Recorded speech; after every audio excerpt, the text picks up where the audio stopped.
This podcast is a member of the Place to Be Nation family. Visit us at placetobenation.com, the only place to be in your pop culture world.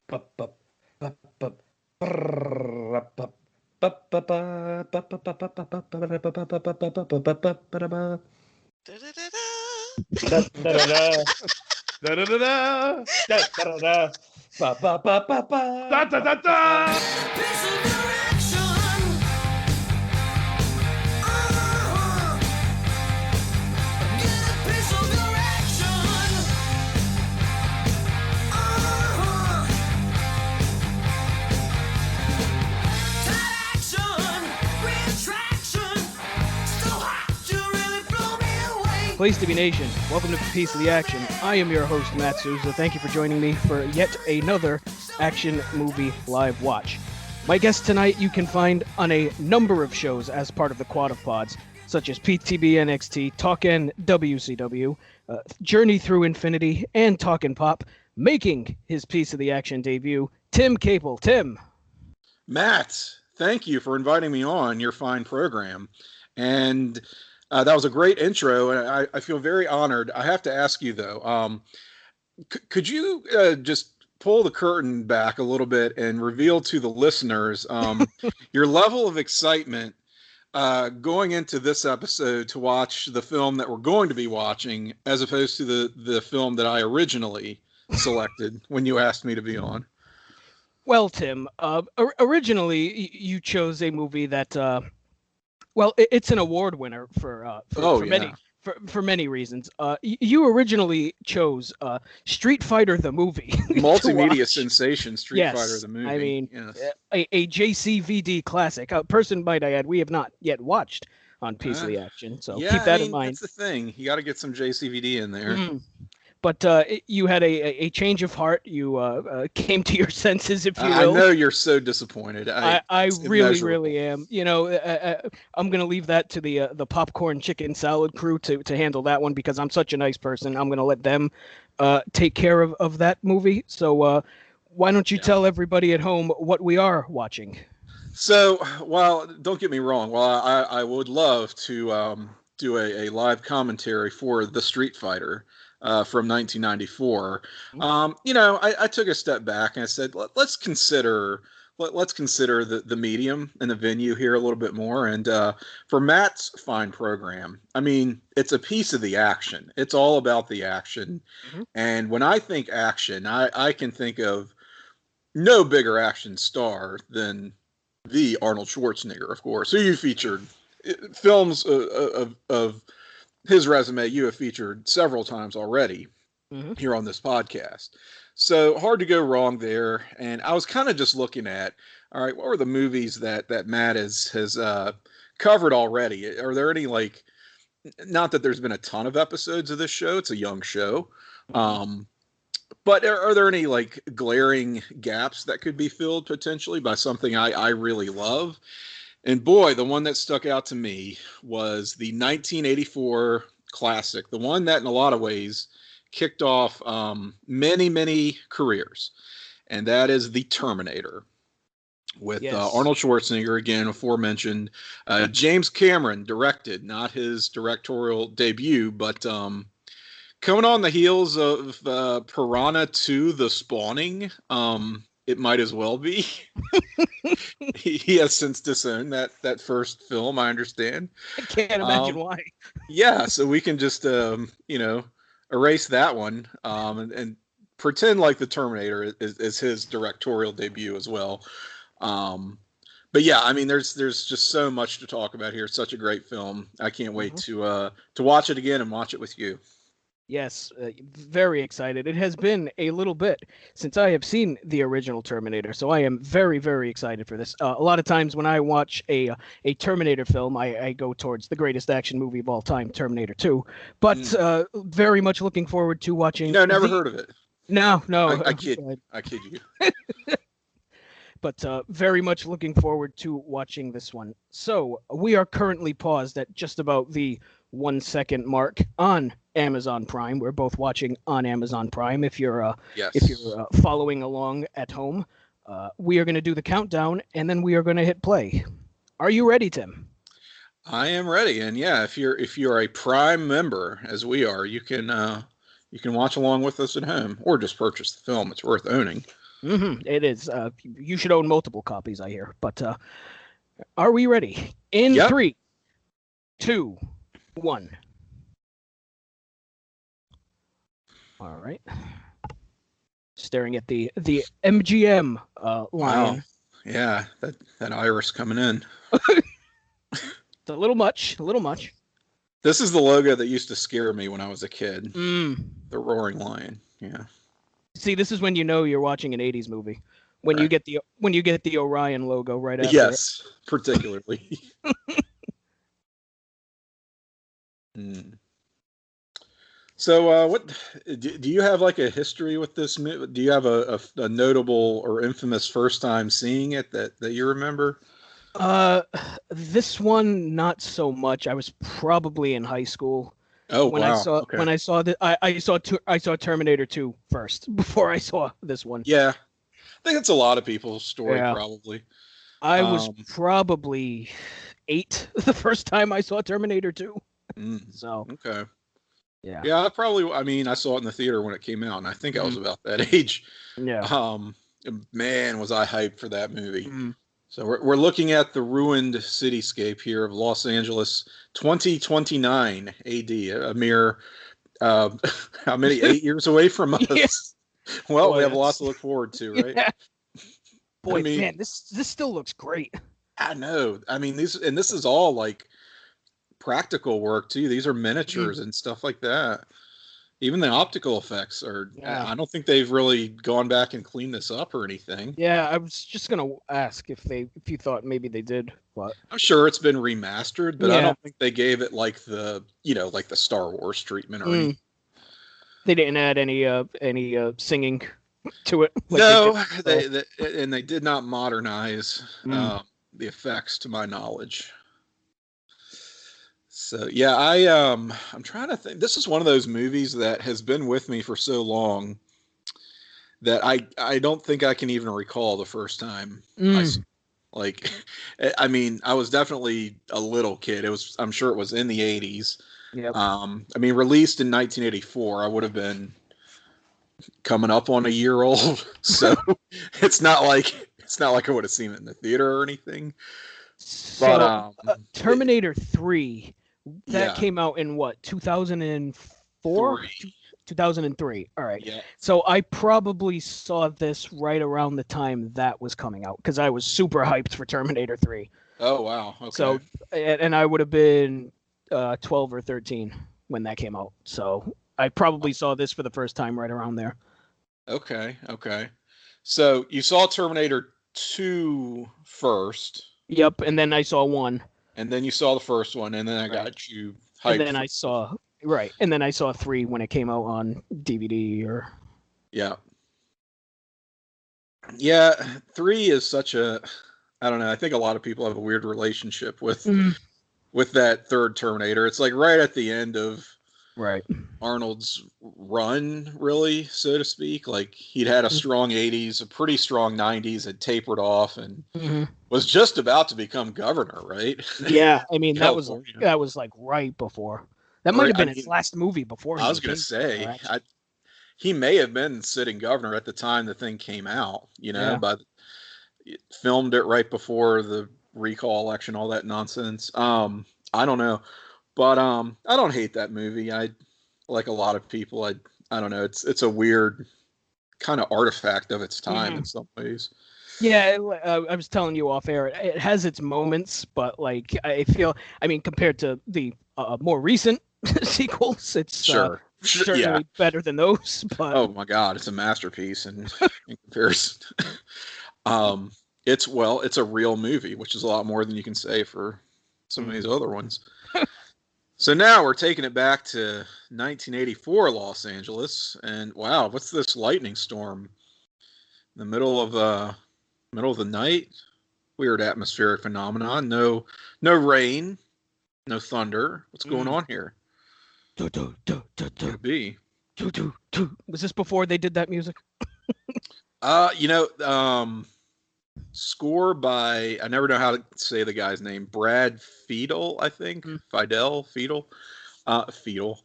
That sounds wrong.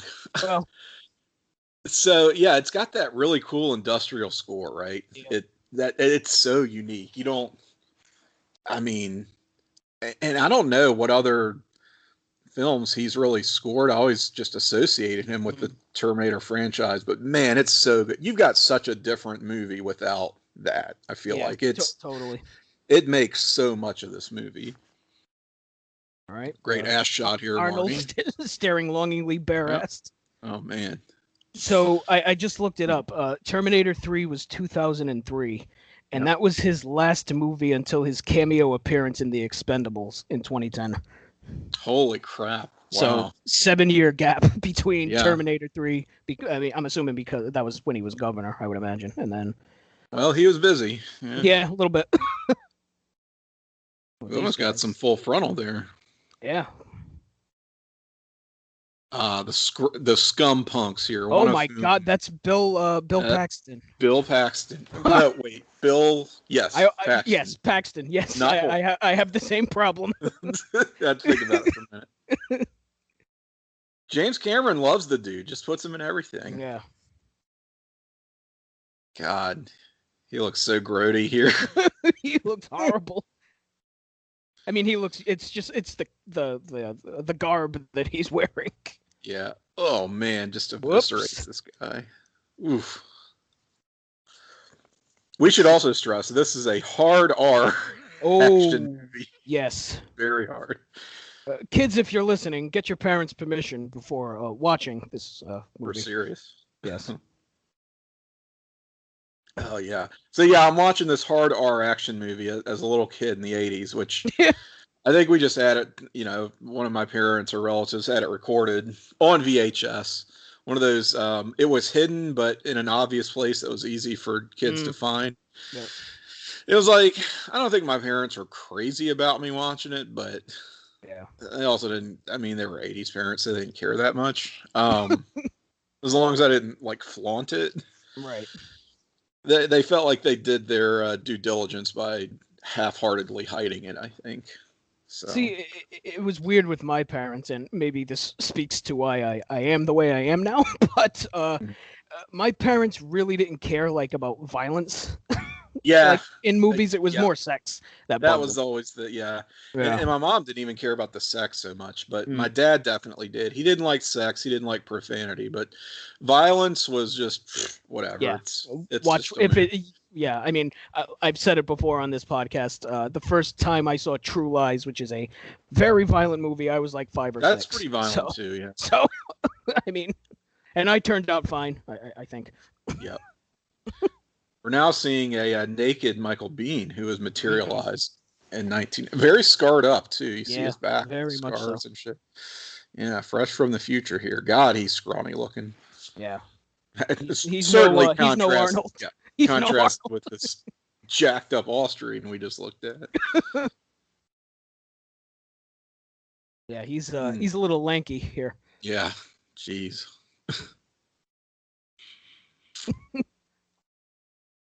He's kind of another James Cameron favorite, Michael Biehn. He ends up in a lot of his stuff. Yep. Aliens hadn't, so Aliens would have been, shortly after this. Yeah, a couple of years after this. Another Cameron, which it's hard to believe that, right out of the gate, James Cameron coming out swinging with this movie for it to be as good as it is and as big a success as it is. Yeah. Big vote of confidence in him.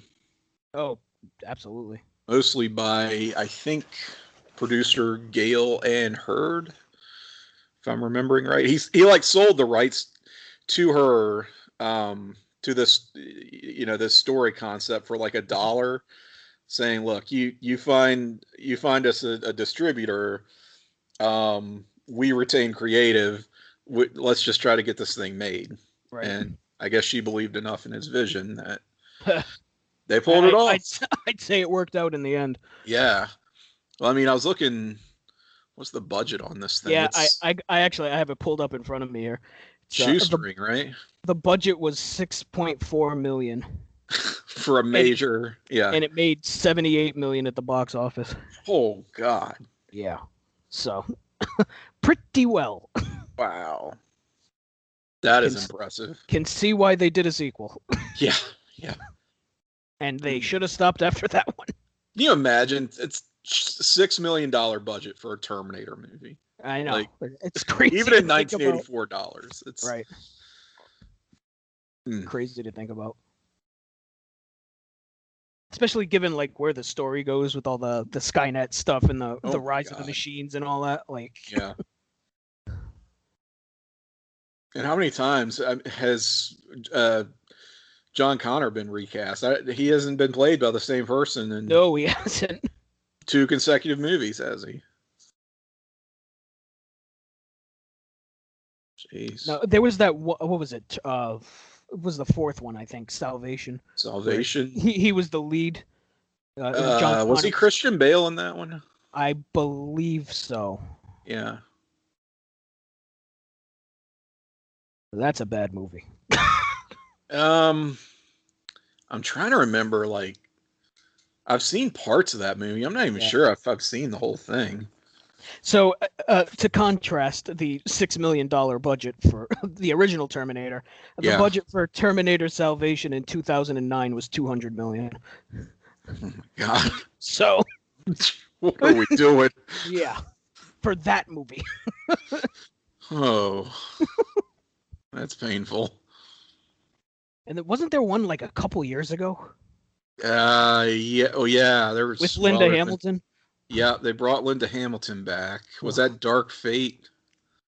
Yeah, or was it or Genesis? Which I don't. One or the other. They all run together at a certain point. I know that those are both Terminator movies. I don't know which is which. I'm sorry. I'm gonna have to look speaking of Linda Hamilton, there she is. Here we see on her moped. And her hair.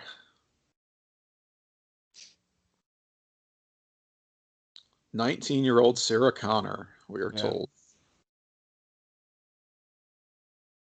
All right, so we had Terminator Salvation in 2009. Then we had the TV series, which I forgot was a thing that existed. Oh, the Sarah Connor Chronicles. Yes. Then we had Genesis in 2015, and then Dark Fate was in 2019. Oh, boy. I don't know if I saw a Dark Fate. I think I bowed out before I even watched that. Yeah. I think I saw one, but not the other. But I don't remember which one. That's how kind of disinterested I've become in this franchise. Yeah. Arnold just stealing a car. Knows how to hotwire it. Very good. Yeah. So the story apparently was, at least at first, James Cameron wanted somebody, kind of similar to a Michael Biehn, more slight of build to play the Terminator. Because the idea is he's this very unassuming assassin, can just blend in, would not stand out in a crowd. Yep. And he moved away, and I think Lance Henriksen was sort of who he had in mind for this. Who does find his way into the movie, but certainly not as the Terminator. Well, he moved away from that idea pretty quickly, and we end up with this anything but inconspicuous, like fucking 6'10" Austrian bodybuilder. Right. But I guess, if you don't know what the Terminator looks like, you don't know that he's the Terminator. You just know he's this big ass dude in a crowd. But I mean, once you spot him, He's kind of hard to miss. So I would say it worked out certainly for the best. That we got Arnie and not Lance Henriksen. Yeah, can you imagine? All of a sudden, Lance Henriksen is in all these movies because stalking Sarah Connor. Total Recall, starring. Jesus, yeah, he gets Arnold's career. He basically gets Arnold's career. Kindergarten Cop with Lance Henriksen. What could have been? The gun stores. This is the famous That Guy actor, Dick Miller. Yes. Great value, Johnny Cash. Just got blown away. He's dead. God, he looks so greasy. My goodness. Yeah. The man needs a shower. He needs a shower. Jesus. I mean, the clothes don't help. No. It's so much. It's like, and I mean, we've got to brace ourselves. There's going to be a sex scene coming up in this. Oh, my goodness. Him. I love that he's this badass and he's driving a station wagon. Right? Oh, phone book. There you go. A phone booth at that. Yeah. I mean, payphone. Ask your grandparents, kids. Yeah. I was going to ask you, what's one of those things?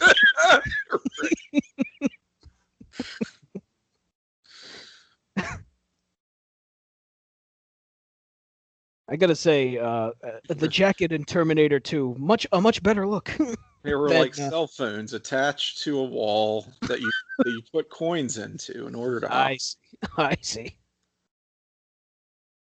It's your cell phone, when you use that feature to call people, you probably don't use it, but when they call you and you ignore it, well, if you had to actually talk to someone, you would use a payphone back then. I see. You mean you had to actually put money in it as you go? Oh yeah. Wow. Huh. What a concept. Oh, she's dead. Sarah Connor. Yeah.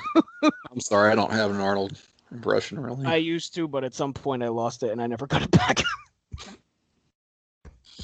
Probably another bonus for the listeners. I need your guns and your motorcycle. Boots and your motorcycle, yeah.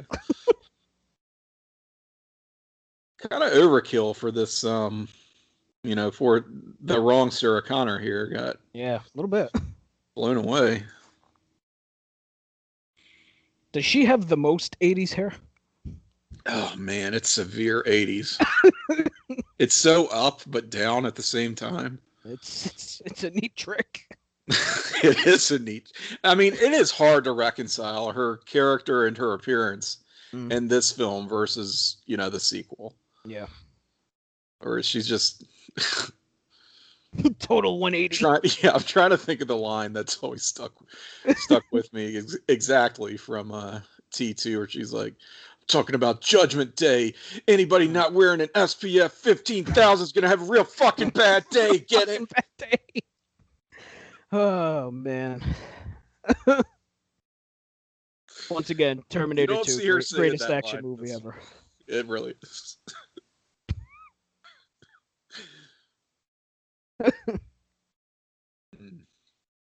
Ooh, flashback. Here we go. Flashback or flash forward? Hard to. I mean, time travel, man. I just. Yeah, it's a thing I've never been able to wrap my head around. No, I can't deal with it. No, I deal with it weekly, trying to watch Loki and talk about it. It always breaks my brain. I think it always will. Yep. But you think we'll ever get to a point where time travel is a thing that actually happens? Boy, I hope not. Well, you figure if it is, then if it theoretically got to that point, or would get to that point, shouldn't there be time travelers walking around daily, interacting with us all the time? I mean, it's a good point. It's too much to think about. It's too deep of a conversation for this podcast. Probably so. We're not high or smart enough, I don't think, to engage in that one. I fully admit I'm not smart enough. Could probably get high enough to fake it, but... Oh, absolutely, but... Oh, boy, that fella maybe just got blown to bits. Oh, shit. Yep. Jesus. And where it really gets tricky is not only are the machines trying to end this war retroactively by ensuring that the rebel leader John Connor never comes into existence. Fair enough, fair dinkum. Um, but it turns out in the process of doing that, they sort of engineer their own creation, Mm-hmm. and that's where I'm like, oh boy, Yeah. closed loop time travel. Ooh, somebody else just ate it. Wow, this is a violent future that awaits us in It's a just a few. violent future, past future, wherever he Yeah, was, a wherever few he short was just years. now. Yep. Yeah. So something to look forward to. Is it really that worse? That's a good point. I mean, I don't know. I'm not stepping through skulls every day when I go on a walk, but I mean, I Might guess as I well could be. be. I mean,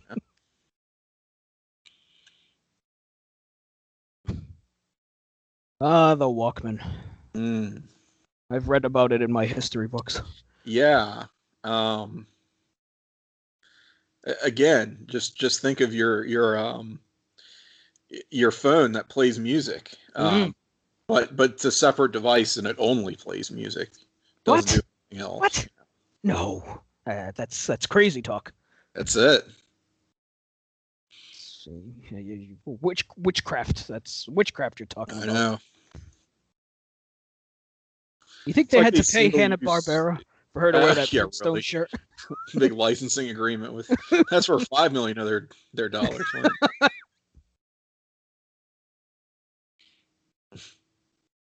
I like this little glimpse into Sarah's personal life here. She's this waitress. She's 19. She's young. She's attractive. She's fun. She's got this roommate. She likes to party. Sort of sometimes. This guy's a creep. Guy's kind of a creep. A little bit. Yeah.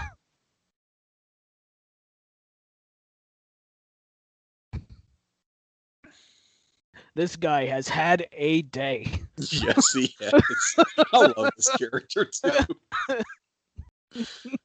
Here's old Lance. There he is. The future star of Eraser. Yes. I loved him in Twins. Yeah. Loved that scene in The Sixth Day when he played for the XFL. It's awesome in End of Days. Mm. He would have been good at End of Days, honestly. Yeah, really. Now that I think about that movie. Loved when he backhanded Triple H on SmackDown in the lead up to that.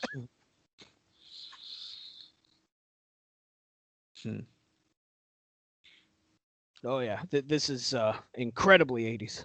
Oh yeah, seeing the girls get all duded up here. Was she in Flashdance? Once.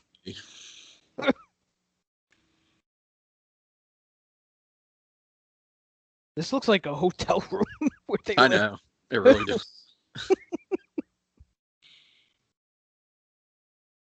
It's California apartment. Oh, my lizard's up here. Great. Oh, great. Got an iguana. That's where I left that.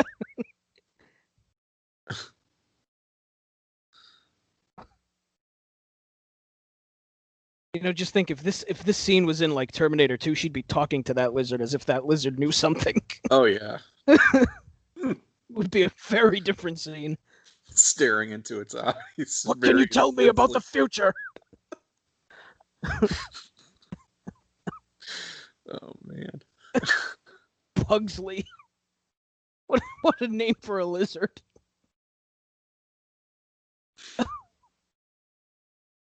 She's very attached to this lizard.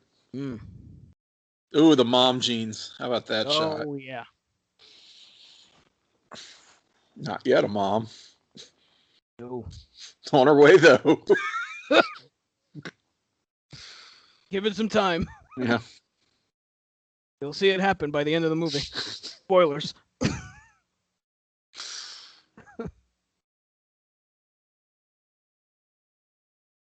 Nothing Oh, creepy man. about this. This is another one of those movies where there's like a lot of mass shootings, like that would.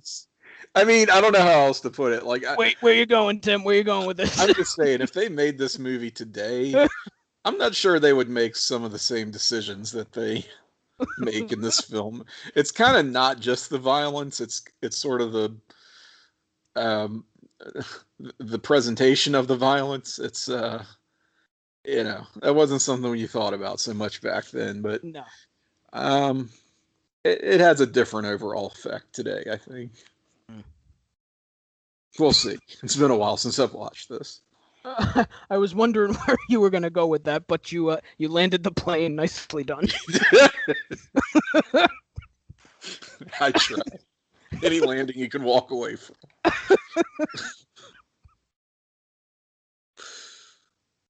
Yeah, it's hard to it's really hard to open a sentence with. There are kind of a lot of mass shootings in this movie, and come down on any place. Hence my confusion. Yeah. Or concern, I guess. Right. Often not a casual thing to say.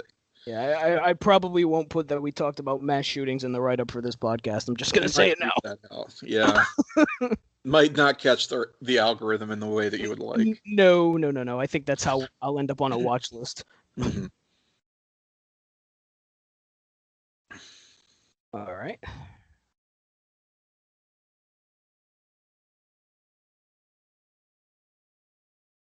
The Phone Book Killer. Yeah. They weren't very creative back then, were they? Well, these detectives have had a long day. Back in the good old days when you used to be able to smoke indoors. Oh, yeah, that's another one. Either that or his head was smoldering. I love this exchange between the two of them. He's like, I'm going to go out and make a statement, and he adjusts his tie. How do I look? Like shit. Okay.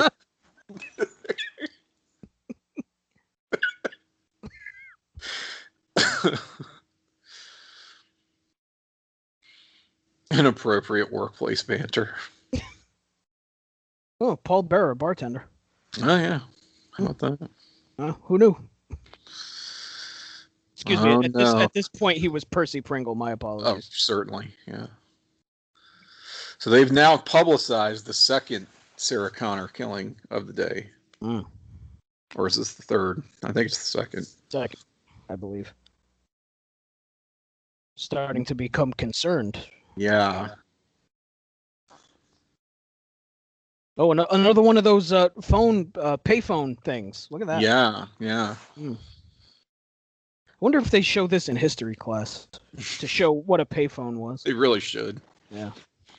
I would have paid a lot more attention in school if they did, I'll tell you. And this payphone, out of order. Oh. Wait a minute. You mean to tell me payphones used to not work? Sometimes they wouldn't even accept your money. Your money was no good. Yeah. Good. How did you do it?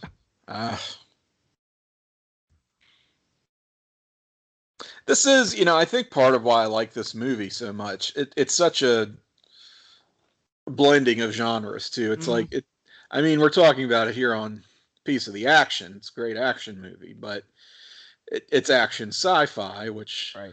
I love a great action sci-fi vehicle. Your aliens, your Predator,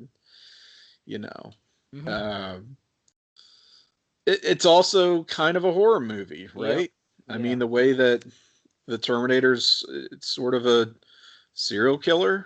I mean, he's not a human serial killer, but his actions are certainly very patterned after a serial killer.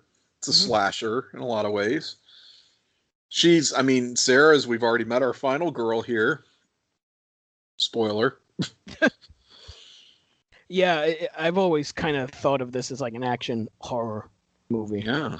You could see it on her face. I mean, it's sci-fi and sci-fi is kind of the connective tissue there, right? Between the action and the horror.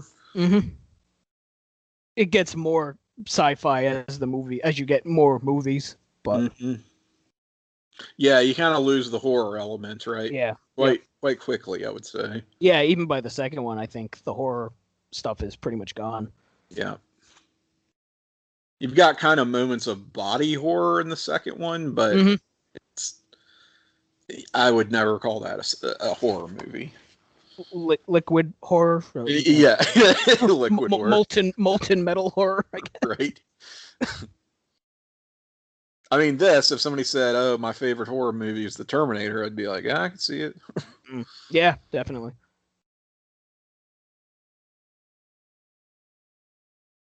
All right, so these two have been fucking their brains out. a tryst, if you will. Yeah. Was she wearing the Walkman while fucking? Well, it looked like she just put it back on. So, I missed that part. I was gonna say that would be a choice. Yeah. Whatever gets you through it. Hey, who am I to judge? We don't kink shame here on Piece of the Action. No. Got the munchies now, though. That's my promise to the listeners. That stupid iguana. Iguana's getting in all the food. This can't be sanitary. Yeah, really. Jeez. Oh dear.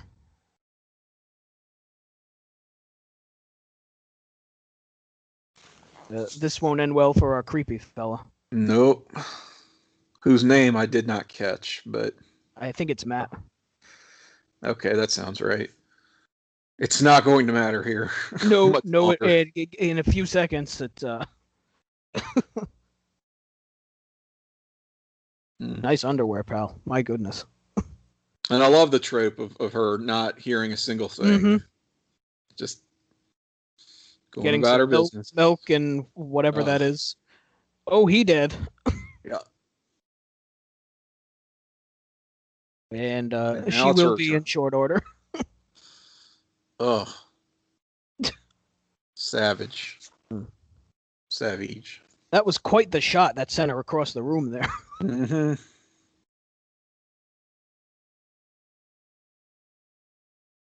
My mom had a kitchen table and chairs just like that.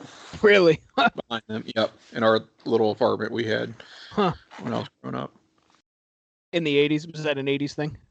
It was early 90s. I think, I think it might have been like a hand-me-down sort of thing. We were rather impoverished at the time. Oh, an answering machine. I know what an answering machine is. Okay. Yeah, that's another... God, all this technology is just... Yeah. There's in all seriousness, there's something about 80s technology that I've always found fascinating. Speaking as someone who was not around in the 80s. Yeah. Like, just the way everything looked. Well, it's just one of those things where, I mean, how many of these 80s movies, the plots would just be solved immediately if people have cell phones? Exactly. I mean... You would wring, and in TV shows back then, you would wring like a lot of drama out of a missed phone call and checking an answering machine and not getting the message in time, or somebody erases your message, and it's just this is something that just doesn't exist anymore. Hasn't existed in a long time. And even something like The Matrix, I mean, that was centered around a payphone. That wouldn't work today. You know? Yeah, really. That's what, 99? Yeah, that was 99. I mean, that wouldn't work today at all. No. Nope.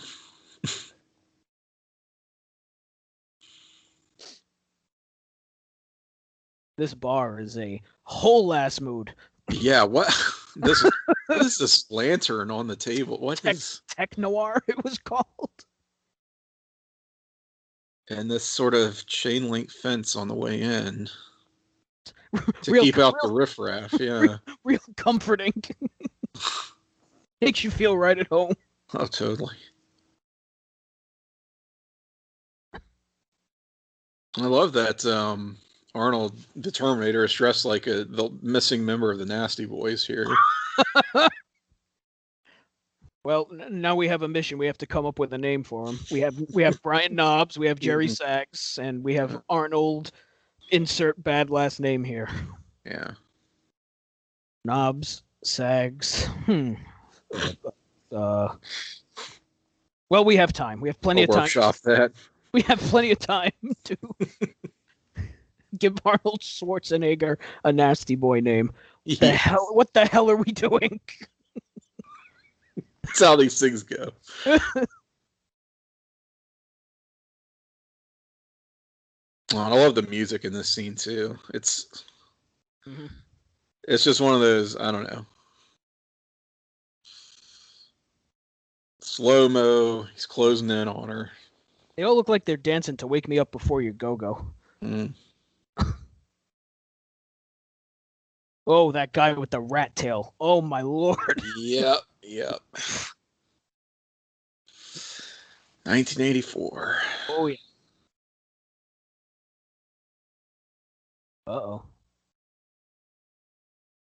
It's a tense scene. Mm. Jeez.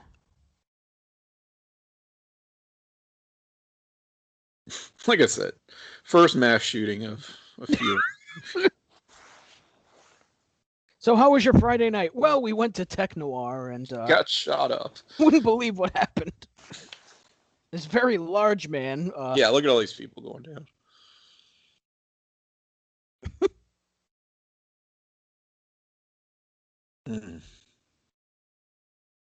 I love this scene. It just, the look with all the lights and everything. Yeah. It's a gritty scene. It's like not what you think of when you think of James Cameron, like. And this is not a long movie either in terms of its runtime. It's a tight like hour 45 thereabouts. So I feel I need to say again, $6 million was the budget for this movie. Yeah. It's like, when you really watch it, it's kind of unbelievable. It is. That was the budget for this. They just accomplished so much with so little. Yeah. Not that I'm saying $6 million is anything to sneeze at. Right. For you and I, it's rather $6 million different right now. Where do I sign? Yeah, but you think about even blockbusters then.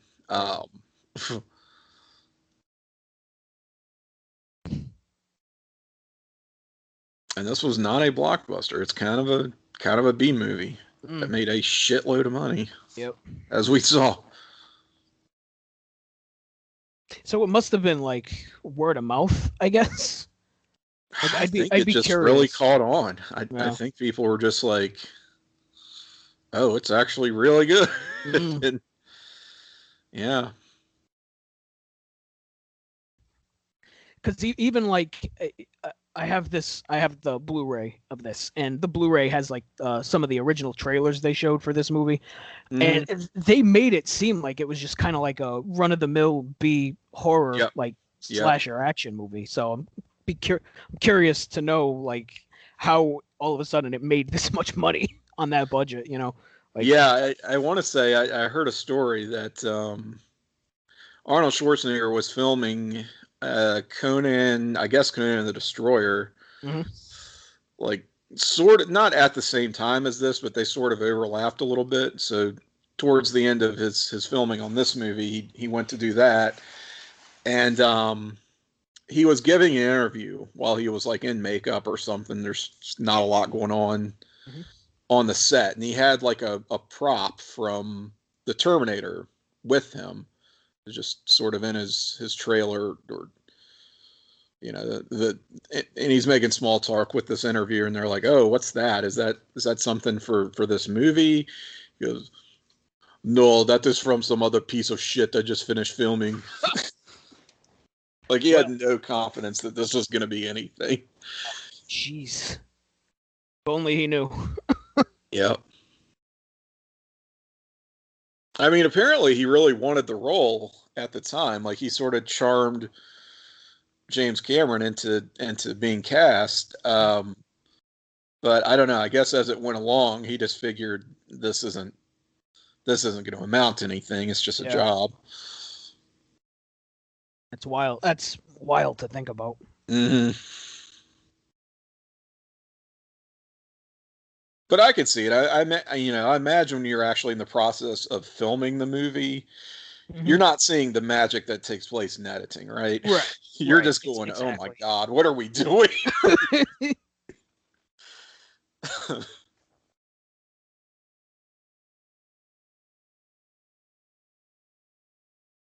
All right, so we got a car chase going on here. Mm. I never know. Did he lose his eyebrows? I never noticed that before. Oh, I think you're right. I think in that explosion, the fiery explosion there, huh? That's a nice little touch. I'd never noticed that either. Oh wow. Huh. Now we're getting a little info dump here from Kyle Reese. So I actually found it says here from the Terminator Wikipedia, the film premiered on October 26, 1984. On its opening week, The Terminator played at 1,005 theaters and grossed $4 million, making it number one at the box office. So wow, okay. So it opened strong. Yeah.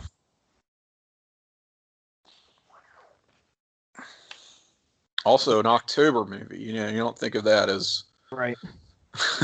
I mean, but it gives credence to the fact that, like we've been saying, that this is kind of a horror movie. It's kind of a horror movie, yeah. Right. Sort of Halloween season. Yeah.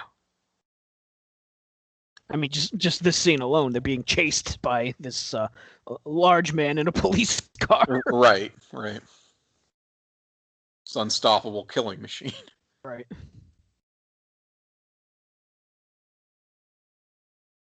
I mean, they really stacked the deck against our heroes here. When you think about, again, I understand the rationale in wanting to go with somebody like a Lance Henriksen who's less imposing, but this is better booking at the end of the day, right? You've got these two underdogs essentially against the world. You look at, I mean, shit, the first shot of him that we see where he's naked and just bursting out of his skin is like, he already looks incredibly intimidating. Right. And that's Jingle All the Ways, Lance Henriksen, please. Oh, yes. Thank you. I apologize.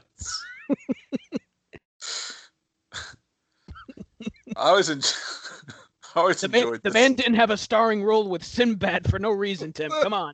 Right. My mistake.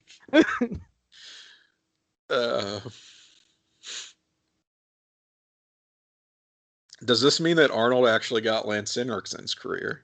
Did they trade places? Boy, what a different world it would be. Arnold in Millennium, the 90s. It's dark police drama. Let's look up Lance Henriksen's filmography, shall we? Pumpkinhead. Sergeant Neff in Omen 2. Oh my God. All right, I think this is the second time Sarah Connor has bit Kyle Reese. She actually drew blood on this occasion.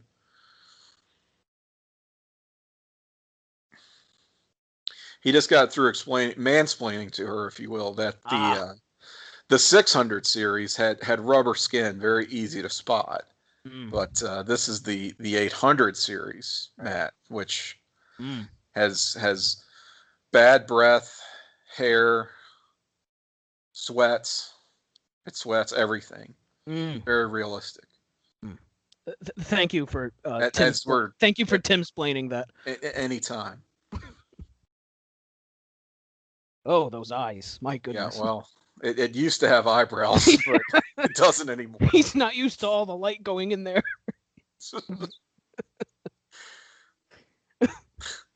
Presumably, it grows back. I mean, does the T800 have that capability? I think the skin actually is, it molts. Relatively organic. Yes, that's the idea. I guess. I want my Terminator to molt. Put that in the new model. I don't think we've spent enough time with a 800 series Terminator in any of these films with skin long enough to see how it functions in the long run. Right. Need to know the patterns of the Terminator series here. Certainly. So, did they ever mention how old Reese is here? I don't think they do. Because I know she's supposed to be 19. She's 19, and you figure he's older than her, but he looks like he's 30, but he's probably like a hard 24. I mean, I have no idea who the actor. Shit. Yeah. I don't know how old Michael Biehn is at this point, but he's probably playing a very hard 20-something.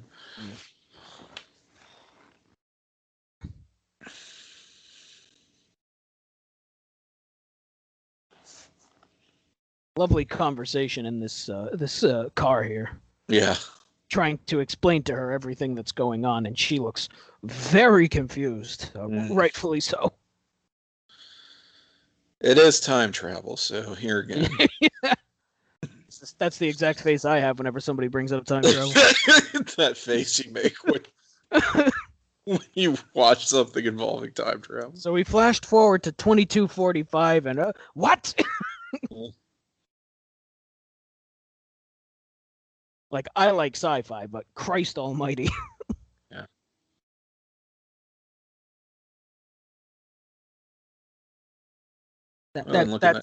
That's not how cars work. We're going to just hotwire this car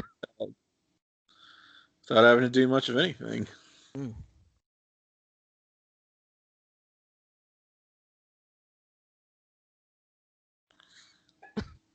Well, didn't they end... which shit we were just talking about?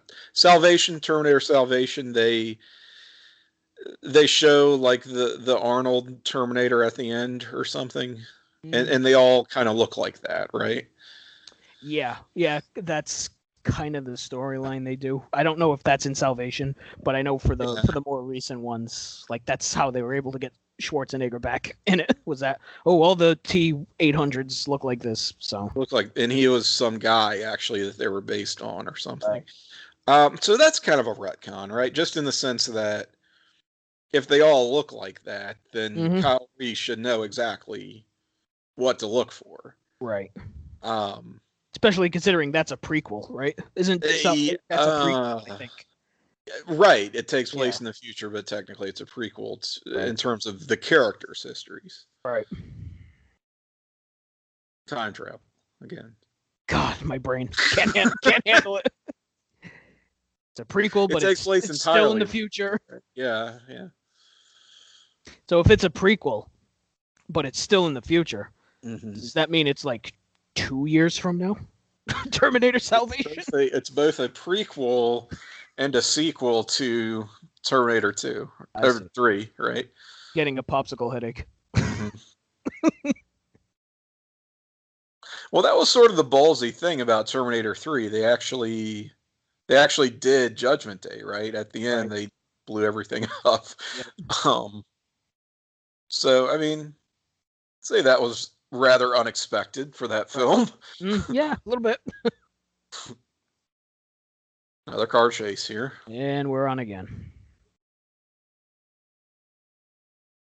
I gotta say that no eyebrow look really does make him more menacing.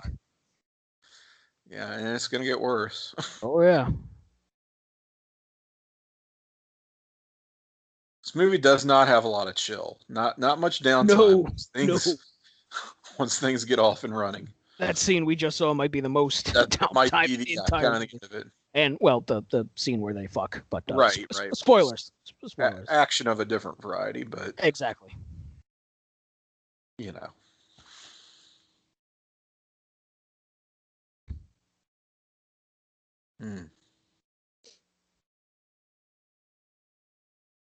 It's funny. It's like you look at this and you look at Terminator 2, and for all the shit we've talked about time travel as a plot device sort of makes it possible to just remake this movie as Terminator 2.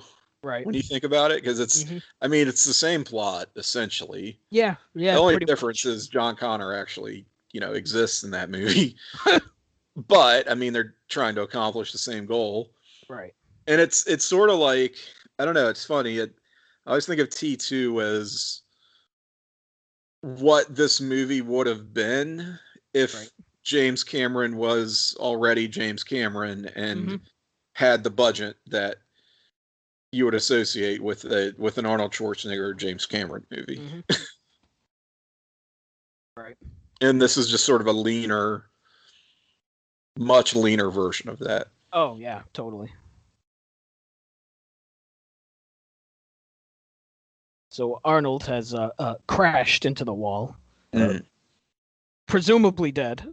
Presumably in quotation marks, but Yeah, yes. that ain't gonna do it.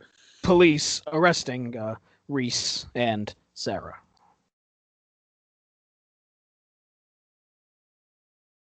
Oh, but he's not there. Mm. One of those cops, presumably Louis C.K. Uh,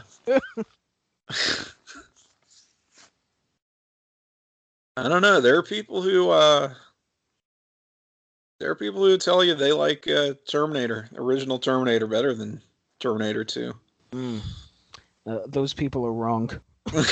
I was gonna say, I'm not sure I would consider myself one of those people, but I mean, it's a fantastic movie, of course, but yeah, I mean, Terminator 2. I don't think it's totally out of line because, Mm. like I said, as I said, they're kind of in a lot of ways the same movie, but tonally they're pretty different. I forgot he was in the first one. He's in the second one too. He's the doctor in the second one. Yes. That's right. The psychologist. I forgot he was in this one too. Wow. I'm not gonna lie. This is gonna make me want to watch Terminator 2. Yeah. Like right after this. Oh man. I do love that movie. And then probably 3 because I hate myself. I want to watch 3 just because I haven't seen it in so long. Yeah, it's been a long time since I've seen it too. Oh dear. Ooh, wow. Ugh. Oh, this is a gross scene. Sure is. Now, I seem to remember it not holding up to modern standards of special effects, but we'll see. Mm-hmm. That may be a good thing, honestly. Yeah, yeah, really. Oh, my oozing wound. Oh, that's an X-Acto knife. All right. Oh, God. Ugh.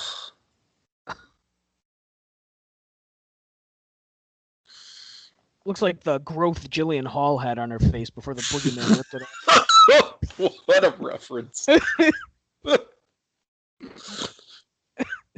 Mm. Oh, he just opened that right up. Yep, Huh? that's my arm. That's my joints in there. Yep. My pulleys and levers. Gotta fix them. If only it were so easy.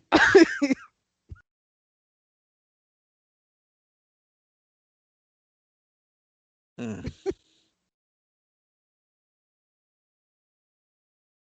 2027.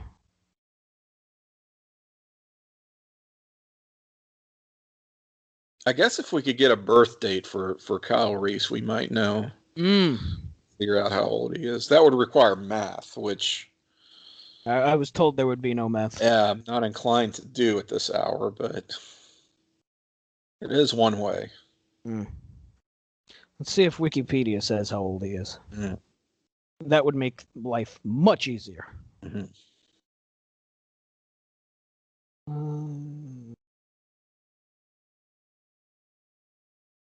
All right. According to Terminator Genesis, Yeah. Kyle Reese, time travel warning. Kyle Reese was born in 2004. 2004. Okay, and what did we say? It was 2029? 2029. So Yeah, he's So like he's 25. 25-ish.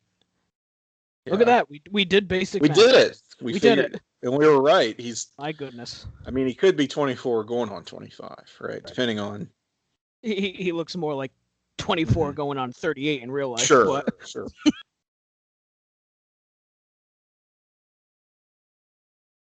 All right. All right, and we're back to the T-800 torturing himself.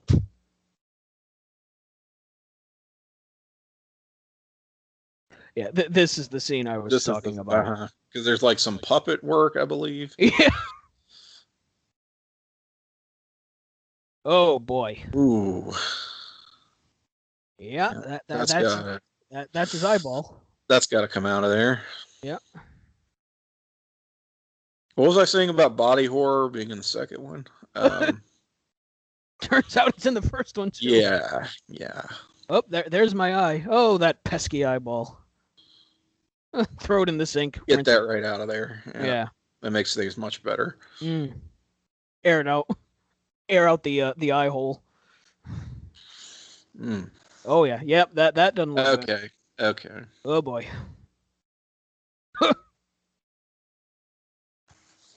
I don't know. I mean, that's obviously a rubber face, but in some ways, I think the inhumanity of it kind of works. Yeah. It's not a good effect, I'll grant you, but no. But when you think of the time, and I mean, we're watching it years later. I mean, all right, that's a better jacket. Thank you. All right. Now we're talking.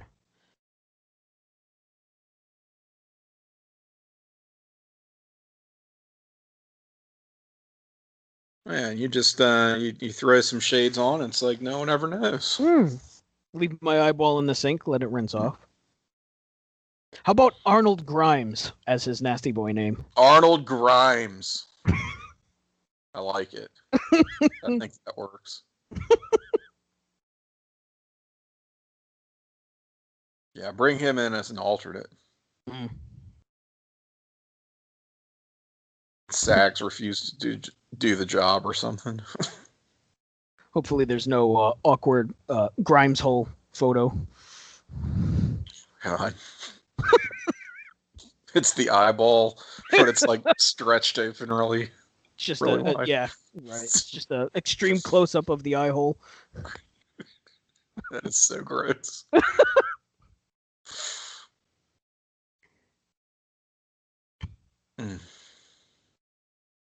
Interrogating our friend Reese here. Doesn't what's his name, Silverman, the psychiatrist? He cameos in number 3, doesn't he? Just briefly, I think. I'd have to watch 3 again. It's been so long since I've seen it. I can't remember. The only thing I really remember about 3 is 1, there was a female Terminator, and 2, the scene in the graveyard. That's about it. That's where I think he actually cameoed. Was okay. I don't know why he was in the graveyard, but it was something like he was just in the movie long enough to see Arnold again and shit his pants, basically. Long enough for the audience to say, "Hey, that guy."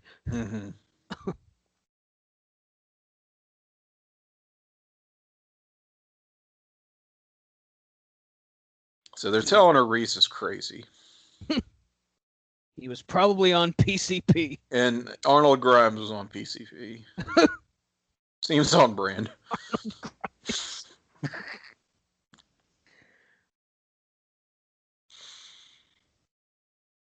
You know, there could be a problem with Arnold Grimes because isn't Grimes married to Elon Musk? Oh, yeah. Well, nobody likes her since then, so. Yeah, that's true. You just don't want to confuse the two, is my... True. Wouldn't want to saddle Arnold. Talk about confusion. There's Vic Grimes, which... Oh, God. Who sort of seems like a nasty boy in a lot of ways. I'll see if I can come up with another one. Mm.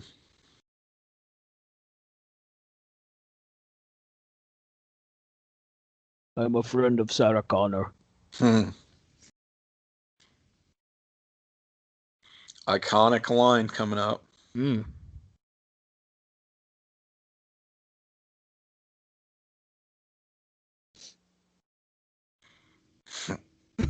Sizing up the place. There it is. There we go. Was that security guard Chris Parnell? With a We mustache. got Louis C.K. and Chris Parnell in this movie. Oof, what a movie. Who knew? Kind of looks like Elliot Gould a little bit, too. Yeah. And now he's dead. Yep. And I think we're about to have our second mass shooting. Mm. Yeah, here we go. Yeah, yep. Should we keep a count of how many mass shootings? I kind of informally am, yes. Well, thank goodness. The people will want to know. Add it to the records. Yeah.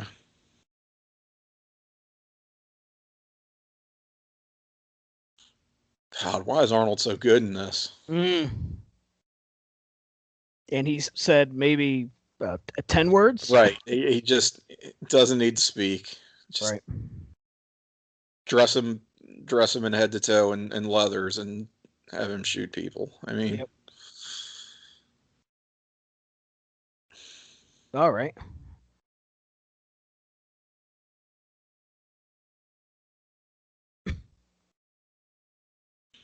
Meanwhile, our hero. I know. In handcuffs. Well, not for long.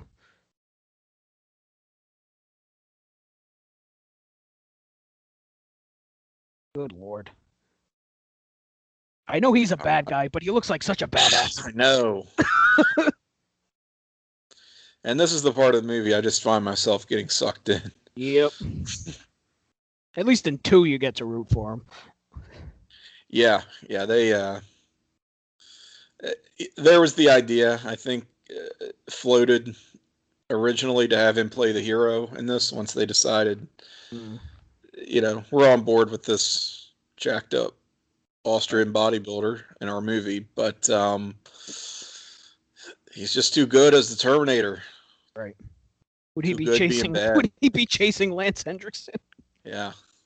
Too good being bad, chasing down Lance Henriksen. Oh, that ain't gonna end well. Oh. This really has been a bastard of a day.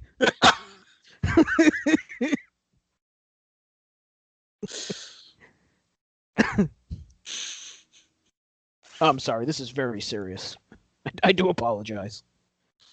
Look, she's cowering in fear, and I'm making jokes. You made Lance Henriksen sound like Lemmy. It's the bastard of a day.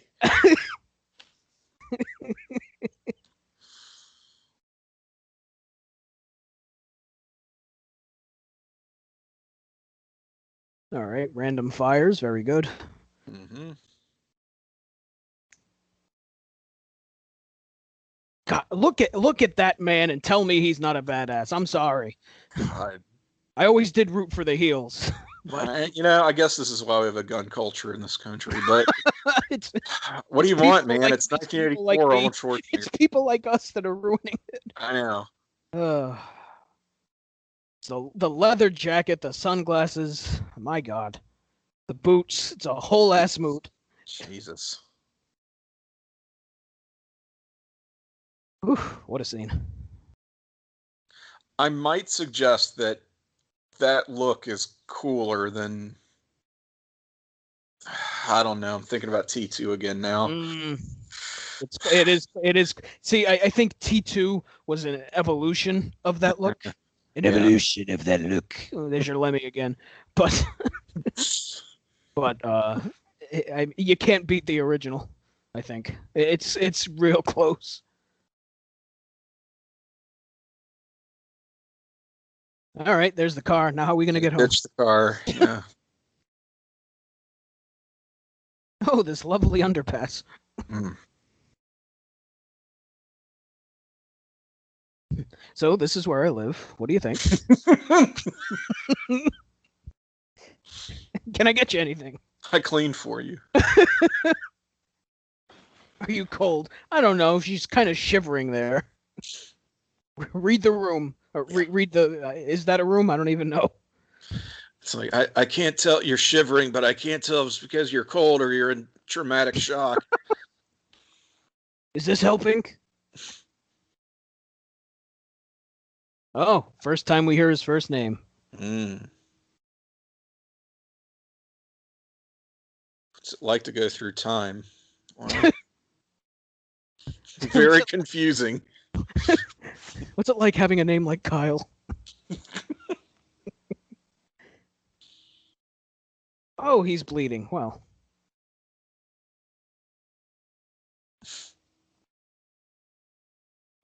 You mean you got shot? Oh, well. Oh, honey. Where's this blood coming from? I mean, don't know. Perhaps not notice the multiple scars dotting his body. Say, perhaps the gaping wound in my chest. Have you thought that? It's probably not his first time. Oh, passed right through the meat. Mm. This man speaks in scientific terms. Yeah. He's like, luckily I'm a protagonist in a hard R action movie and it's not the climax yet, so it's just a flesh wound. Just give me some Jack Daniels and a piece of leather to bite on, I'll be fine. The only thing that could have made it better if I was shot in the shoulder.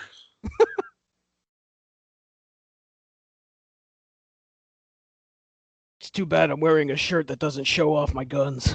Yeah.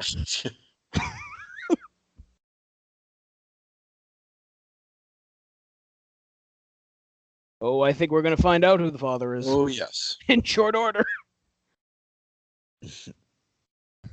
Give it some time, you'll know too. Irony can be so ironic. Mm. You'll be very interested to find out who the father is. All right, so he volunteered to come back, and I mean, you've got your choice of soldiers that you're going to send back in time to protect your mother. Mm-hmm.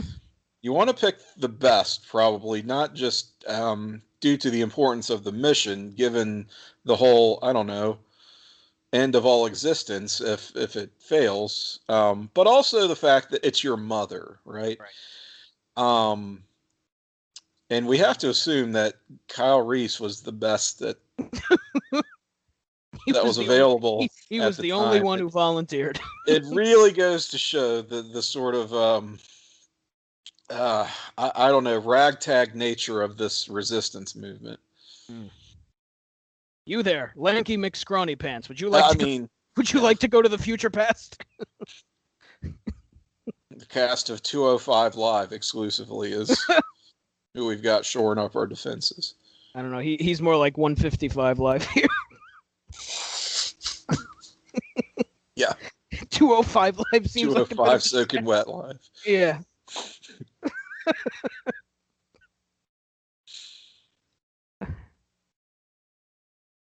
It's a good field dressing, though. Mm. If I had a nickel for every time I heard that. Oh, man. This is pillow talk for them. Yeah, it's a very hot scene. Under an overpass, talking about field dressing. I don't know about you, Tim, but I'm getting all hot and bothered. Gunshot wounds. And about your adult son who sent me back in time. Talk to me some more. Would you like to hear about another Band-Aid? There was this one time. Oh no, I got this scar. There was this one time I broke my ribs. had to tape up my entire body. I love that we're acting like Sarah Connor turned on by Band-Aids and injury wraps. She's into it now. Hey, it's like you said, don't yuck another's yum. That's right. Who am I to judge? Paraphrasing. Some people may get turned on by the scent of Bengay. Who am I to say? Right. Icy hot. Oh, yeah. Makes me hot, if you know what I mean.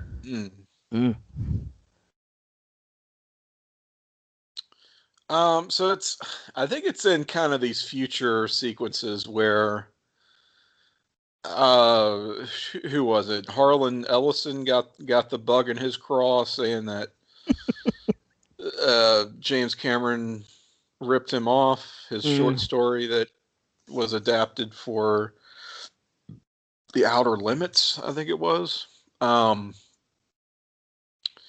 Which I have seen that episode. I'm trying to remember what it's called. And I'm sorry, but Harlan Ellison is full of shit. Yeah. I mean, not that, I'm like, I think that James Cameron is some kind of paragon of originality or whatever, but I don't see it.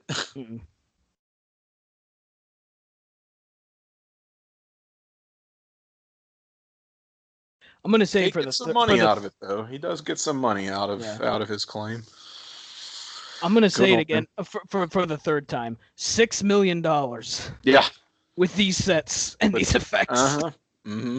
I mean, they must have hit the budget when they filmed that Arnold scene in the bathroom. It must, yeah. The budget must have been $6.4 million on the nose, and they filmed that scene once they hit it, so they had to skimp on the effects. I mean, it does not otherwise look like a cheap movie. No, not at all.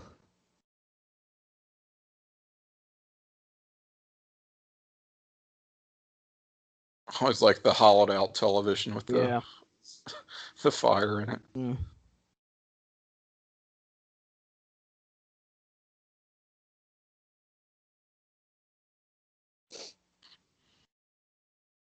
Seems like a fun life, huh? Yeah, again, this is what we have to look forward to in just a few short years. Yeah, it's true.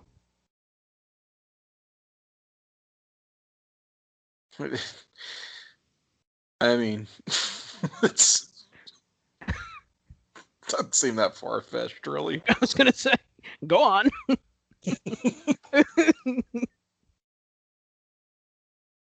The picture. The pictures. Christ, now I'm even more confused.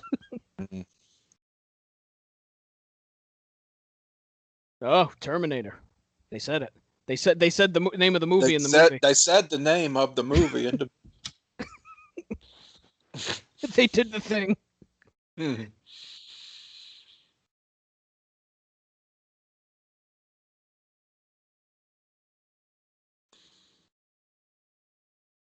Even these effects look really good. Jesus.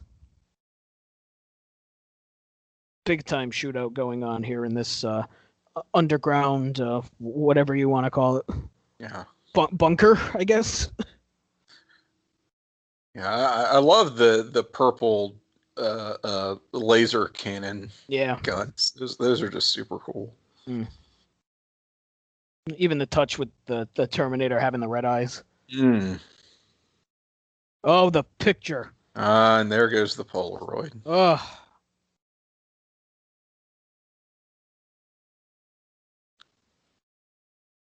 Yeah, put that dressing near my face. What?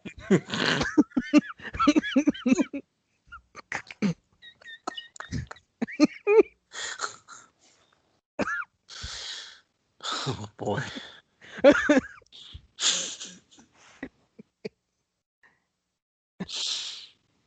Look, we don't know. I mean, a future movie, they could explore that. We don't know. Oh, we're such idiots. I love it.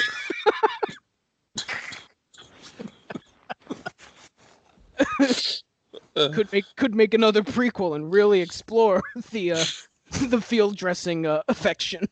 Yeah, definitely. Yeah.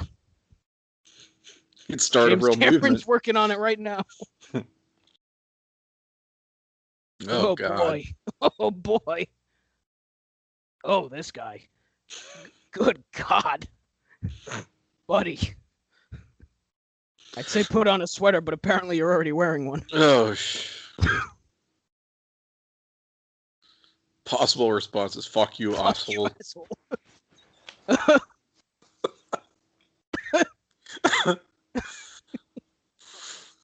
Jesus Christ.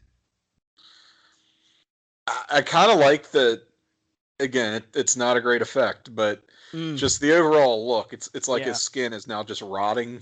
He just looks like a zombie.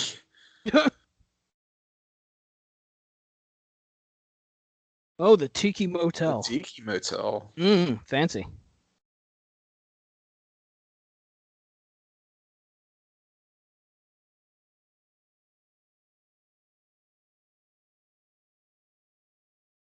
Hey, it's the dog from the photo.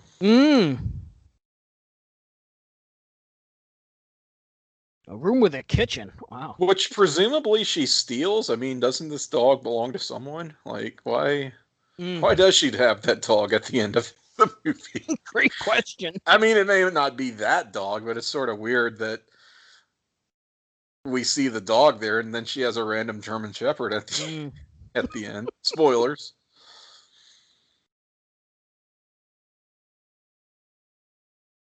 Uh-oh. Tiki Motel has a kitchen. Man, fully equipped here. Whew. Kitchenette, excuse me. Yeah. That's almost a kitchen. Mm-hmm. Just like that's almost a bathroom. Yeah.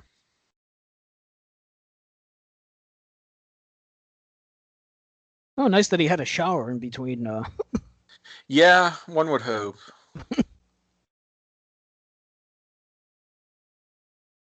Okay, she got a shower.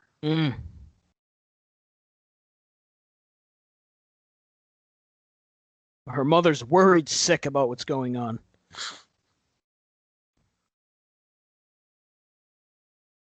Oh, yeah, the voice imitation gimmick, right? Those T-800s. Very advanced.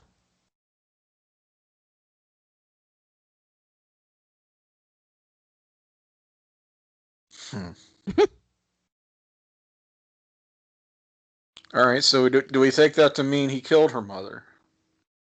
That is a good question that I've never thought of before. Give me your address, dear. I guess she's probably dead. Yeah. Because how else would he know what her mother sounds like? Mm-hmm. That would be my guess. Right. Well, and we see the T-1000 pull that gimmick in the sequel, and leading to your foster parents are dead.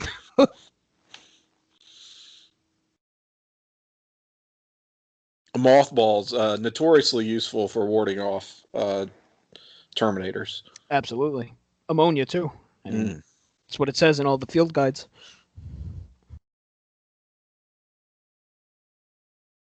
The hell are they making? A pipe bomb?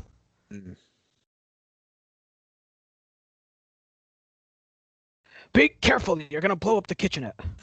Wouldn't that be something? They blew themselves up in the kitchen. For God's sake.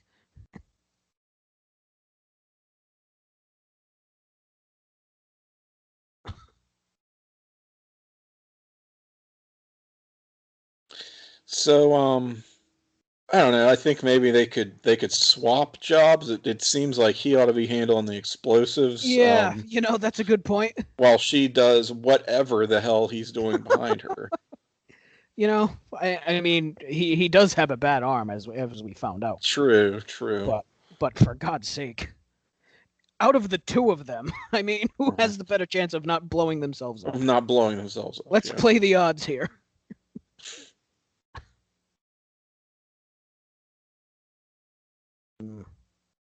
Existential crisis going on. Yeah.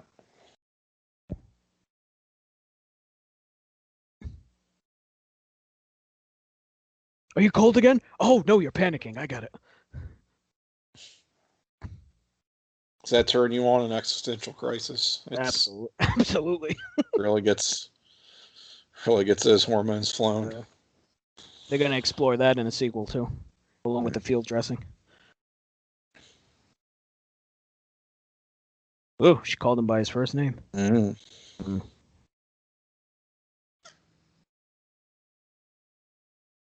Kyle, paint me like you do your French girl. I don't have any French girls, Sarah. Boy, more exciting pillow talk. What were women like where you are? Well, they smelled a lot worse. Yeah. Here, while you're fucking me, think of your future women. Call me her name, Kyle. It's like, I'm telling you, there wasn't anybody. Did they have field dressing in the future?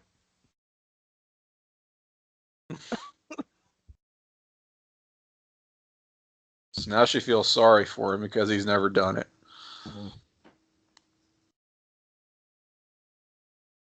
This scene is like an incel's dream, I've got to imagine.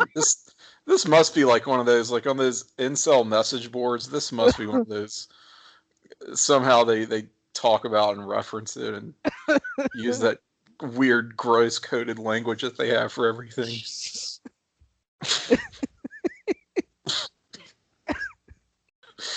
I'm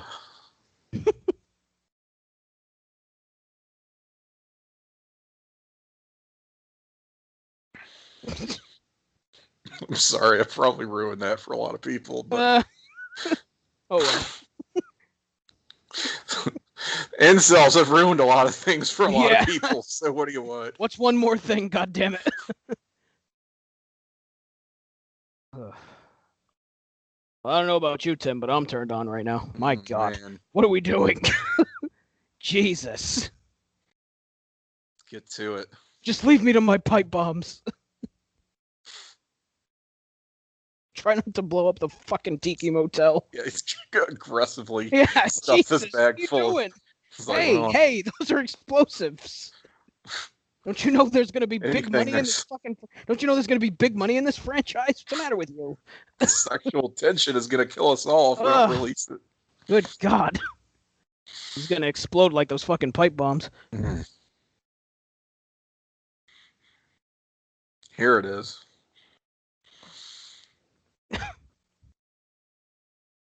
Take my breath away. Oh, wrong movie, sorry.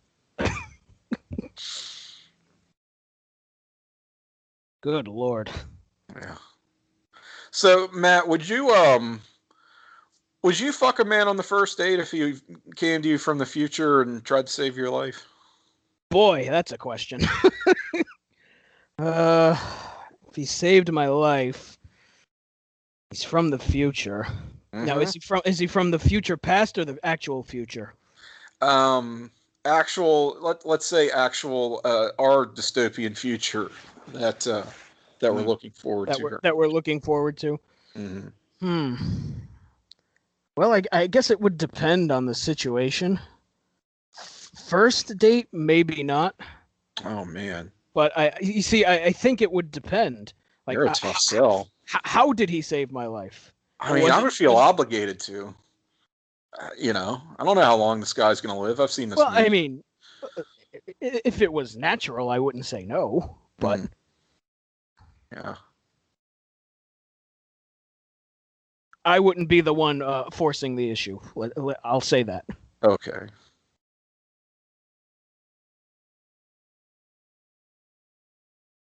Would you fuck 1984 Michael Biehn on the first date? Absolutely. Okay. I'm just like Sarah Connor, big fan of field dressing. Yeah. That's why I'm so He's got him to spare, yeah. Yeah.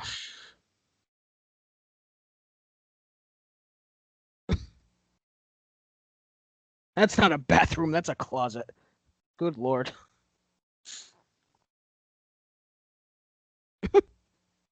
I always feel a little bit bad about the random bystanders in these 80s action movies who are constantly getting pulled out of their vehicles and tossed aside.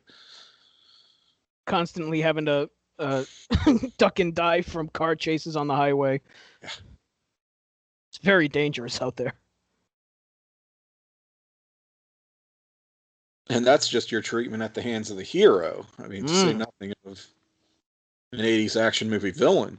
Right. And I mean, they never follow the rules of the road either. I mean, No. Ugh. Absolutely not. Very dangerous. Always keep your hands on 10 and 2 when being shot at. For God's sake.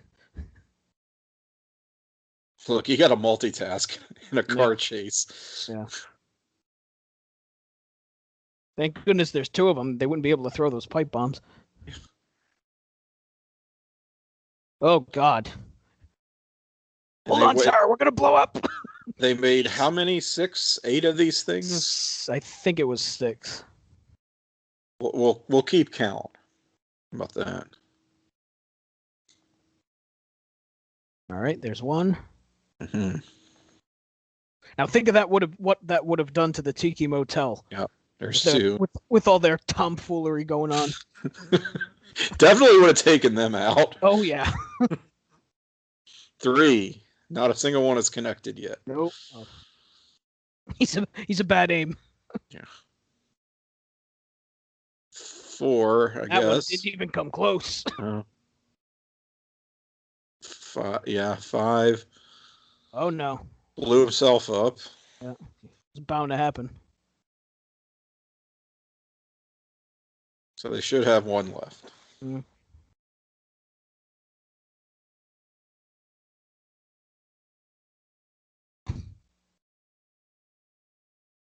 Kyle bleeding out in the passenger seat. I love how much heavy artillery he has to take out this one woman. Mm-hmm. I mean, as we see, he's needed every bit of it thus far, but oh, we have problems now. Oh man. Oh dear. That was a great flip, though. Yeah. Nary a scratch on her, thank God. Kyle, however. Yeah. Oh God. Tremendous. Son of a bitch.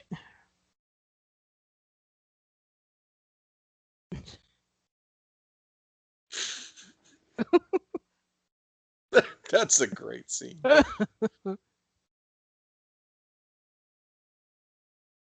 Oh, this will end well for this guy. The hell did I hit? I mean, yeah, he's got to be thinking the size of this rig, whatever I hit, to still be feeling it. Mm-hmm. It must be pretty impressive. Oh, it was a body. Well.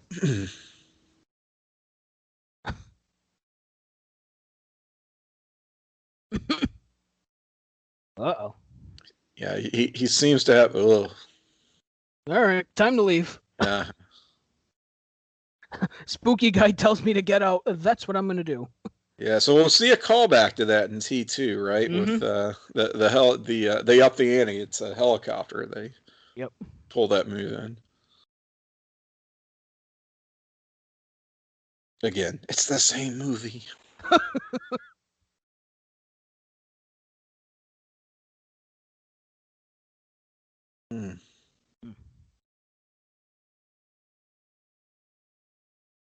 Oh, leave him.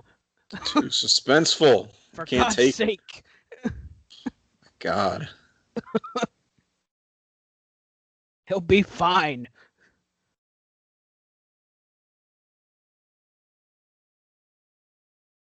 There's another callback from Terminator 2, or you'll see it in Terminator 2. Uh-huh. A big rig. Uh-huh. Finally, don't stop. The smartest thing he said all movie. All right, he's lighting up another pipe bomb here. There we go. Oh, he threw. Uh-oh. And then he dives into the sort of like Indy in the refrigerator, right? Absolutely. A few years early.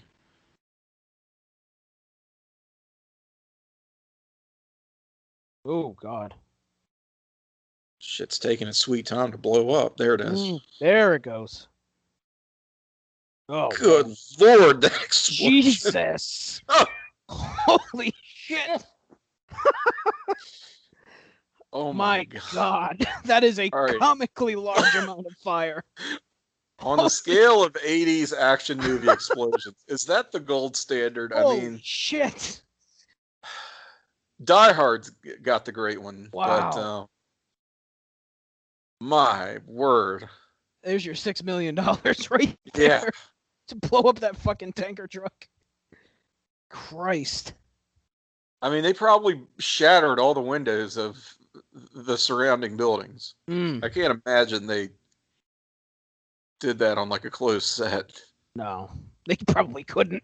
Oh, Well, it was probably didn't have a filming permit. Yeah. Jesus.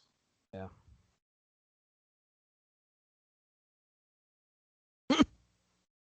I want to say it's this image here coming up is what inspired Cameron to make the movie. He fresh off of Piranha 2, The Spawning, and was very ill, perhaps because he made Piranha 2, The Spawning. I'm not sure. Has a fever dream, and in his nightmares is haunted by an image of a metal skeleton rising out of flames. Mm-hmm. So what do you do with that imagery? Well, turn it into a story, right? Yep. Build a story around it, or rip off Harlan Ellison, as Harlan Ellison will be the first to tell you, because he's a prick. Look at that. Oh my God. Oh. Quick, back in the dumpster. Mm. Oh God, that still looks great. Yeah. Jesus. Iconic. Yeah.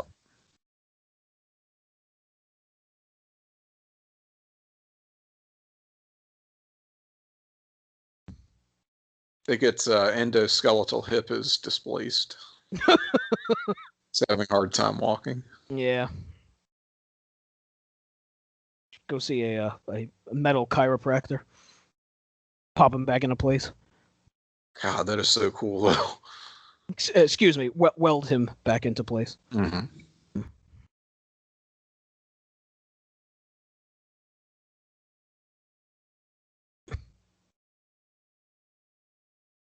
This really is a horror movie. I'm sorry. It Yeah, really, it's like really you is. kill the bad guy, he comes back to life. Yep.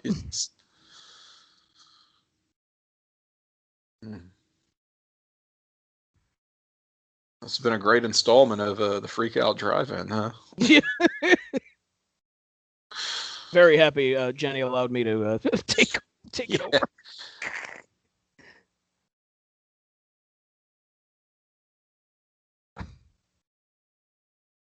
All right, we're in this factory here. So, what did he say? What was the rationale here? If he turned on all the equipment, it would screw with the T800 sensors or something like that. I believe that's I think there the was a throwaway line to that effect. Yeah. Tries to explain why. Right. Why we're turning on all the all the gears and shit in this place. It makes him feel more at home. I can't.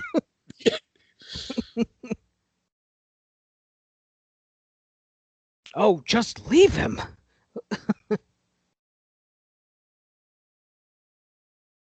The deed's already been done. John Connor's already there. I mean, yeah, really. He's accomplished his mission when you talk about.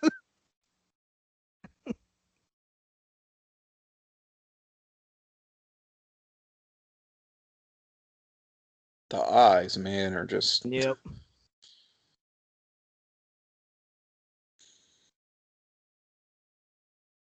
So good. Is this the actual factory that will become what's it called, Cyberdyne or whatever? Where they create Skynet. Is that the idea?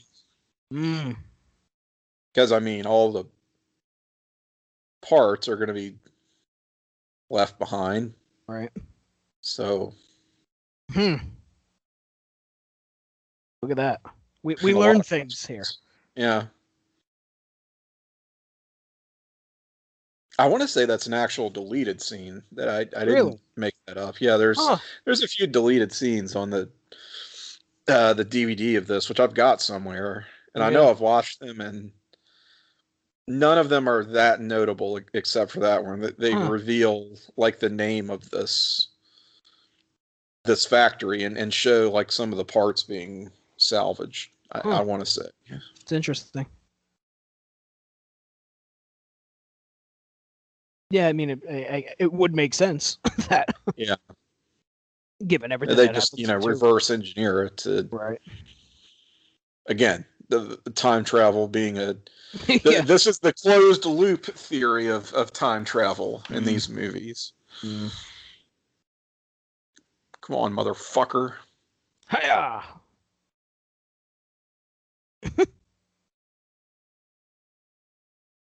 I love the head going sideways. Yep. I know why you cry. Oh, wrong one. Sorry. I still got a pipe bomb.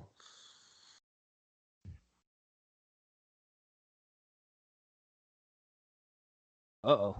Oh. Oh, thank goodness he fell down the stairs. Yes.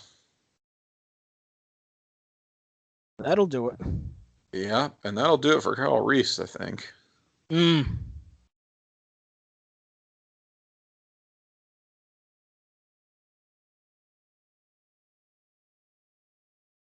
Oh, she got some shrapnel.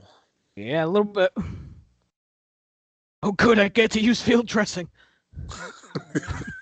Any excuse.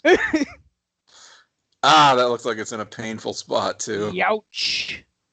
Oh, no, don't do that. Leave it in. Should I take it out? Should I leave it? Leave it in. Leave it in. It's part of you now. It's part of you now. It's fused to your body. I'm sure that felt great. No, you are Terminator. That's how that works. Wait, didn't they do that in one of the newer ones? They made John Connor a Terminator. Or a cyborg or something. Did they? And it's as dumb as it sounds, yeah. I don't remember the most recent ones for good reason. Again, I don't even know if it was either, I mean, it had to have either been Genesis or Dark, whatever the fuck. Whatever we said or now.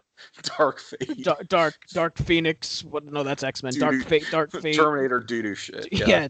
Terminator. Who the fuck cares? Dark Passenger. Excuse me. Terminator : who the fuck cares? Terminator over it. Still alive. It's just a torso, but it's goodness, quite deadly. I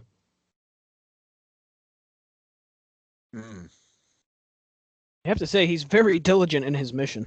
Oh, yeah. It was T-800s. I mean... Much better than the 600 series. Yeah, I've heard. Haven't I been through enough?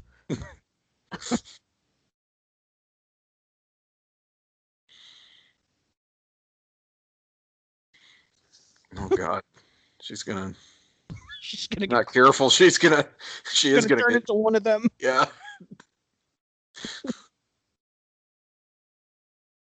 It's the last place I want to be crawling around. Yeah. Maybe rethink this strategy. And I mean, shouldn't she have one good leg? I think I would try to get up. I mean, is her back broken? What are we? Or at least use the good leg to push yourself. Mm-hmm. You still have 3 good limbs.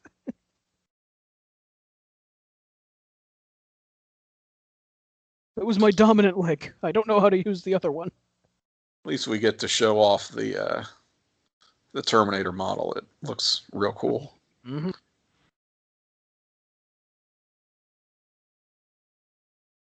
Animatronics, if you will.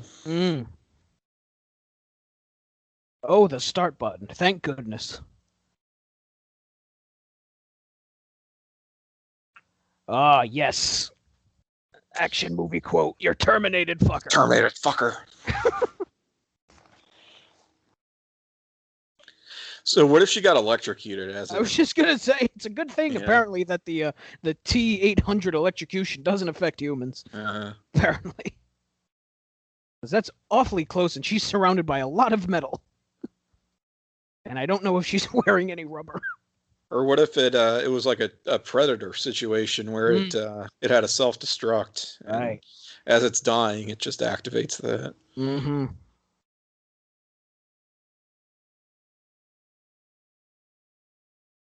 Oh, you know what? That might be a rubber hose next to her. She probably grabbed onto that. It's fine. It's fine. She's fine. She grounded herself. Very good. Did she always have the bloody lip, or did she get that after the fact? She ran into a pole. Yeah, on the way out. continuity isn't. She ran into a pole on the way out. She walked into a pole. Finally conquer this fucker, and then I gotta spend the night in the hospital anyway.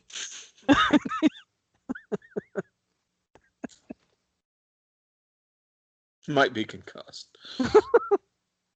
Oh, she's changed now. Yes. She's now a broken woman.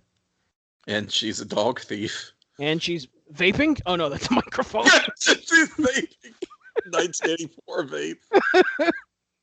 Oh, this movie really did tell the future. Mm-hmm. See, look, she stole the dog. I'm telling you. Oh, that's right.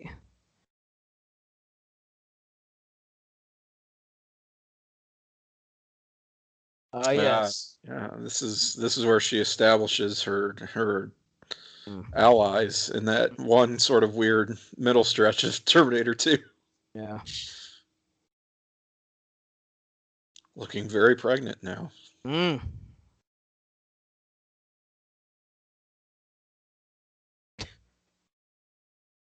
The caption, orders gas in Spanish.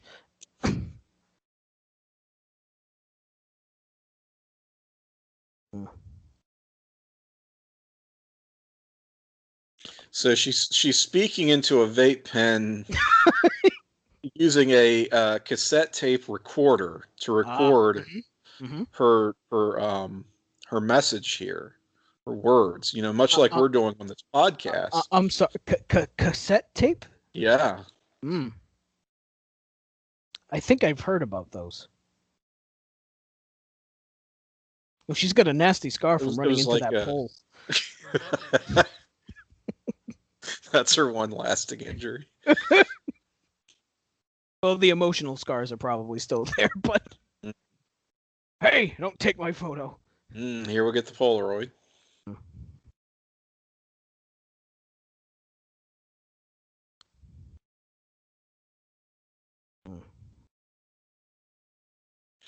Oh, that's very nice.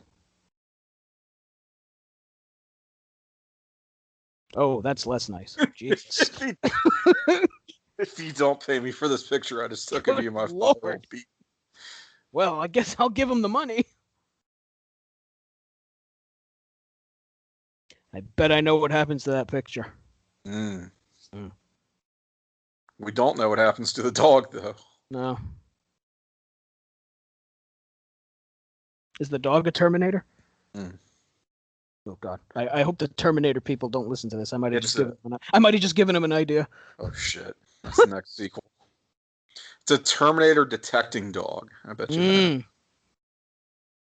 It's like a drug sniffing dog. As our heroine drives off into a matte painting. A Bob Ross original. Speaking into a vape pen while pregnant. In Mexico. In quotes, Mexico. With a little roll of paint on our knife. We'll just... Oh, there it is. Acknowledgement to the works of Harlan Ellison. There Look at that fuck face, yeah. I think they paid him like $60,000 or something. It was kind of go away money. Not bad just to get your name mentioned in credits for a movie that they thought wasn't going to be huge. You know, really, yeah. I bet had he known that the movie was going to be what it was, he certainly would have asked for a lot more. Exactly. That's a guarantee. Infamously litigious. Yeah. Well, as we roll credits on this movie, we roll credits on this here podcast. Oh, what a treat, man. I know. Great So film. good. So, oh, God, I love that movie. Before we wrap things up, Tim, anything you wish to plug, sir? Well, you ran down the shows that I regularly appear on across our quad of pods, if you will. For more great pop culture content from me, where I continually am vexed by more time travel. You can also hear me. I'm part of the panel on Pop Goes to the Couch, the returning Pop Goes to the Couch, where we are trying to make sense of all the time travel shenanigans in Loki on Disney Plus week after week. It's myself, Andy Atherton, Sean Kidd, and Scott Shiflett, most of the time at least. So do check that out if you're a Marvel fan, if you're a Loki fan, if you like time travel. I have a real love-hate relationship there. You can also follow me on social media. I am at Psych68 on Twitter. New podcast that I can't even really claim as my podcast. It's a podcast started by our friend JT Rosero. It is on the North-South Connection podcast network, and that show is called 9021 No So, and it is a retrospective chronological review going episode by episode through Beverly Hills 90210. Yes, the original. So I joined JT for the pilot, figured I would just be on for that one. He would have a new guest each episode, but he brought me back for the second one where we did have a very special guest, and you can look for that episode very soon on North-South Connection podcast if it is not available to you already. So we'll see how we do there. I don't know if I'll be on every installment of that show, but I'd certainly be willing, as much as I love that program from my youth. So for those 90210 heads out there, check it out. We have a lot of fun doing that show. And that should be it for me. I absolutely love the name of that podcast. It's too perfect. It's fantastic. It's so great. And it was so long. JT had been talking about wanting to do something with 90210. I mean, for years. Like, want to do a dedicated podcast, but I don't know what that's going to look like. But maybe it just took starting the North-South Connection podcast network in order to come up with the most fitting name possible. So it's all about the name. It really is. I agree. The name. Mm-hmm. Yeah. Well, as for me, you can find me, as always, on the wrestling feed on Highway to the Impact Zone. I am on usually every other episode of that. We are on the road to Against All Odds 2005. As of this recording, the new episode just dropped, where we cover the last 2 episodes of Impact prior to Against All Odds 2005. And those episodes are absolutely terrible, so please listen to that. If you spoilers. The podcast episodes are not terrible. Yes, the episodes of yes. Your source material are yes, like the that. Impact episodes, I should specify. Thank you, Tim. That's why you're here. Thank you. I appreciate that. Your podcast is rather. The podcast is fantastic, but the actual impacts we watched on that show are just the worst. As for that, you can also find me doing guest spots on Crock and Roll. I've been on 2 of those, I believe, since the last time there was an episode of Piece of the Action. Let's see, all kinds of stuff. Go on my Twitter at msouza1991. I usually retweet every podcast that I am on if you are interested in hearing more of this voice. So, thus concludes another episode of Piece of the Action. My thanks to Tim. Tim, I do appreciate you being on for your very first foray into Piece of the Action. Much appreciated, sir. Oh, yeah. Great. Kind of long time first time. I had so much fun joining you here. And I guess what else is there to say but you're dominated, fucker.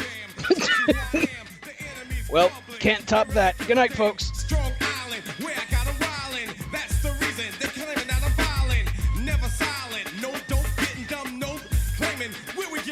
From number 1, we hit you and we give you some. No gun, and still never on the run. You wanna be an S1 Griffin tell you when, and then you come again. You know what time it is. Impeach the president, pulling out my ray gun. Zap the next one, I could be your shogun. Suckers, don't last a minute. Soft and smooth, I ain't with it. Hardcore, raw bone like a razor. I'm like a laser, I just won't phase ya. Old enough to raise ya, so this will phase ya. Get it right, boy, maybe I will praise ya. Playing the role I got soul to. Voice my opinion with volume. Smooth, not what I am. Rock, cause I'm a man, no matter what the name. We're all the same, pieces in one big chess game. Yeah. The voice of power is in a house. Go take a shower, boy. P.E. a crew, not singular. We wear black wranglers, we're rap stranglers. You can't angle us, I know you're listening. I caught you pissing in your pants. You're scared of dissing us, the crowd is missing us. We're on a mission, y'all. Yo, Chuck, yo, yeah, man. Yo, you got 'em running scared, man. Terminator X. Terminator X. Terminator X. Kick the Terminator. Come on. Come on.